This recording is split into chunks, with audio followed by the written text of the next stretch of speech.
Greetings, this is M squared, and we're going to solve some more compound inequalities. These ones are a little bit more challenging, not just one step, but these guys are 2 steps.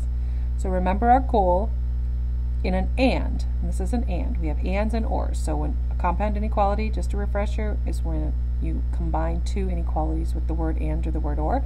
And you don't see the word and there, but you know it's and because you have a variable in the middle with 2 inequality signs and numbers on the outside. So we are going to get x alone in the middle.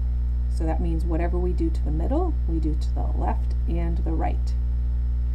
So now we have 4x in the middle because the 3 canceled out. And we have 23 minus 3, which is 20.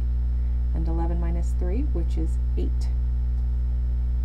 X is still not alone, so in order to get rid of the 4, since it's being multiplied, we're going to divide. And again, now we have x alone in the middle. 20 divided by 4 is 5. 8 divided by 4 is 2. So our solution is 2 is less than or equal to x, which is less than or equal to 5. If you read it separately, you'd say x is greater than or equal to 2 and less than or equal to 5. Now we're going to graph on our number line. So we have a 2 and a 5. Both are closed circles because they both have an or equal to.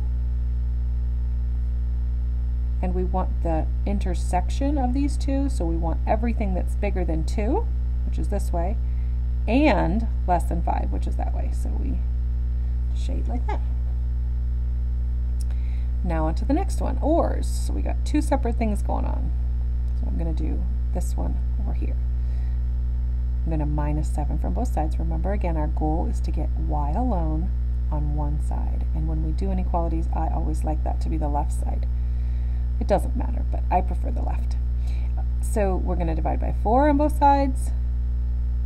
And then, oh, and I meant to say that. Some people, remember when you multiply and divide by a negative number, you change the inequality sign. Some people get confused with this. This was negative. I didn't actually divide by a negative, so although I'm getting a negative 1/2 as the answer, I didn't actually divide by a negative, so I don't need to switch the inequality sign. Just be careful with that. Know when to do it and when not to do it. So here's one of my solutions, and I'm going to have an or. Now I'm going to add 4 to both sides here, and I get 2y is greater than 15. When I divide both sides by 2, I get y is greater than 7.5 or 15 halves, however you want to write that. I don't know if you prefer fractions or decimals. You could have said 0.5 over here too. Whichever. But now we're going to graph. And again, it doesn't matter if you use 0.5 or 7.5.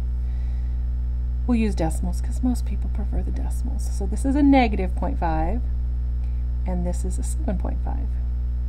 And we have an open circle here and an open circle there. And remember, when we're doing ors, it's the union, or everything that's in the set plus everything that's in the set. So all the numbers that are less than a half and all the numbers that are greater than 7.5.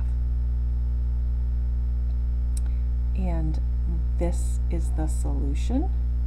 Obviously, you choose one of those. And this is the graph. Good luck solving compound inequalities. M squared, signing out.